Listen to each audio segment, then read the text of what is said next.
Well, hello there. I've come through to Dumfries today to have a look at an exceptional and nice old building. Dumfries is like any other Scottish town or city, and it has its fair share of nice old buildings.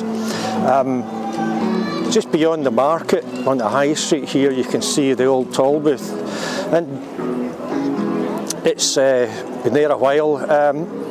If I look at a photograph just now that dates to, I think it's the 1930s, and you'll see that while many things were different back then, just that the high street would have looked different, the way people dressed, etc, etc. The toll booth was still there, and it's not really changed since then.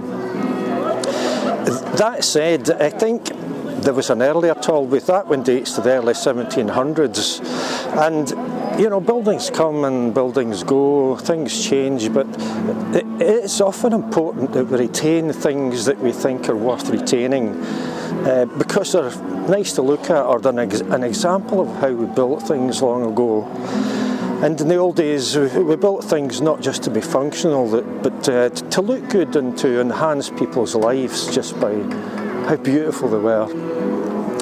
So this exceptionally nice old building is on the other side of the River Nith. It's in an area that perhaps wasn't part of Dumfries. It was in the borough of Maxwell Town, which was different from the borough of Dumfries. But it's part of Dumfries now, and let's go over and have a look at it.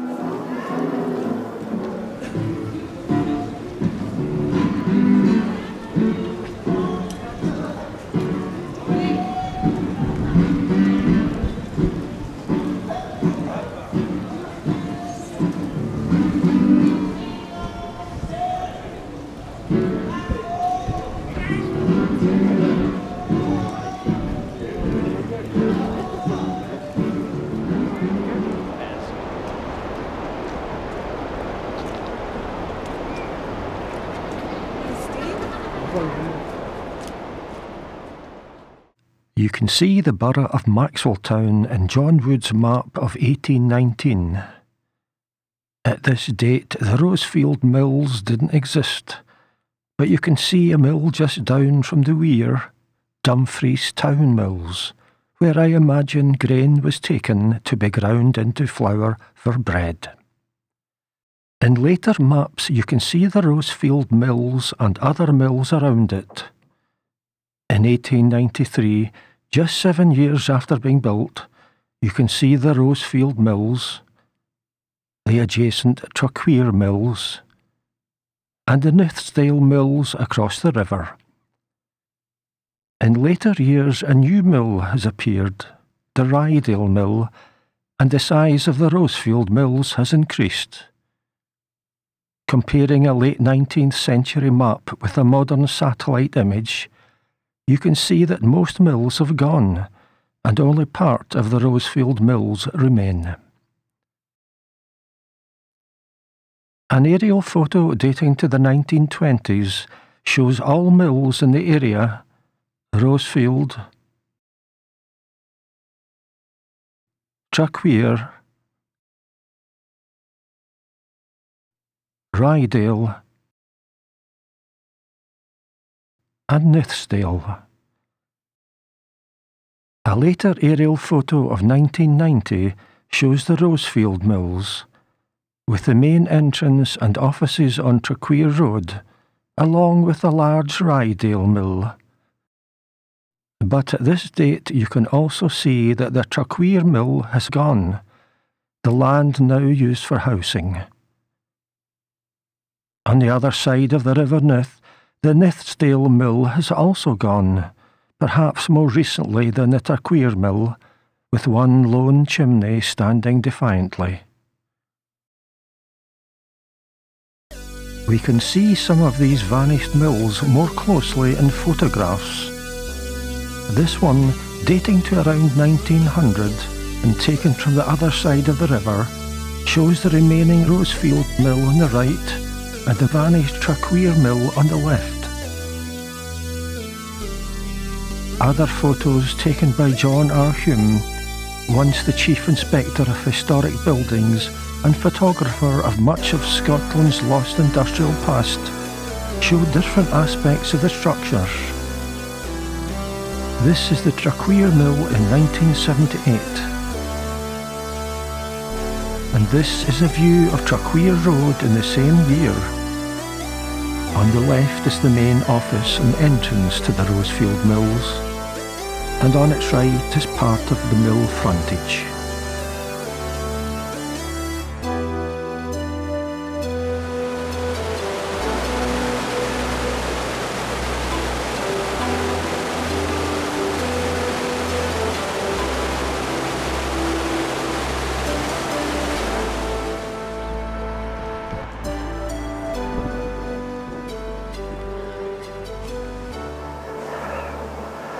Well, just behind me is one part of that exceptionally nice old building. It's, I suppose, a range of buildings. It's once the Rosefield Mill or Mills. There was a number of mills right here. These were all generally late Victorian, and as I think I either will or I will already have shown you, some of these buildings lasted until fairly recently. But that's now gone, and this is the only mill that's left. It's just a beautiful structure. It's so typical of what they built in the late Victorian period, built in 1886. It's functional structures. As I say, I think this is probably the entrance. Entrances were often made to look grand, so that when you entered you were made to feel that you were in a very special place. But in actual fact, it is the rear of the building, right beside the river, that I think will just blow you away. It's absolutely stunning. So let's have a look at that. Yeah, on you go, yeah. How did you get in? Sorry? How do you get in? I haven't got a clue. This is the first time I've been here. Oh, right. I'm as confused as you are. Can you get in? Oh, right, today you can. Oh, was it an open day? Yes. Oh, I didn't know that. I've cracked it. I didn't know that. Where are you from? Glasgow. Glasgow. I saw it on the on the BBC website. You saw it on the website? Stunning structure, you know. Aye, it should have been here last night when the lights were put on, but they're going to be on every night. They're going to be on right up to Leicester, actually. I'm not quite sure how to get in. Well, it's round the left-hand side of this building, I think, is probably the way that I'm guessing. Right. Well, if you don't see us again in a wee while, come and look. Do you know where you get in? What, down near to the mill? It's down that. Oh, down that side. Hill, yeah.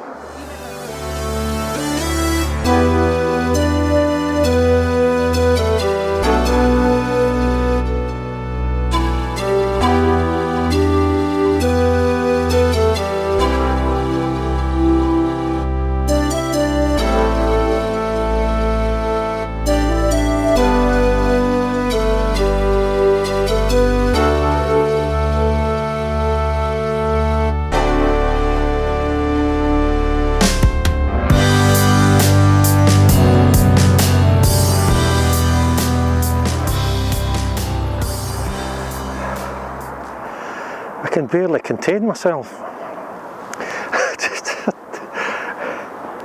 Why would you make the back of your factory look like that? When not many people are going to see it. I suppose you could probably get a glimpse of it from the other side of the river just here.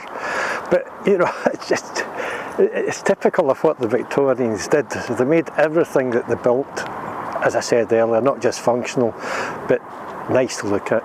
You only have to visit Rossi and visit the public toilets on the pier there to see exactly what I'm talking about. Stunning stuff, you know. And you know, it's we don't build buildings like this anymore. When I come on the bus from Glasgow to here, just on the outskirts of Dumfries, I passed a big old derelict factory. Actually, it wasn't that old. I would be guessing if I said maybe 1930s, maybe even 1950s, I'm not sure.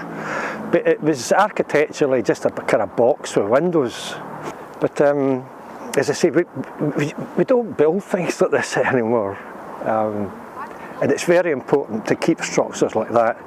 It sits here on the banks of the River Nith like a Venetian palace. very much like the Templeton's building in Glasgow Green. It's that level of grandness. I'm going to end the video here.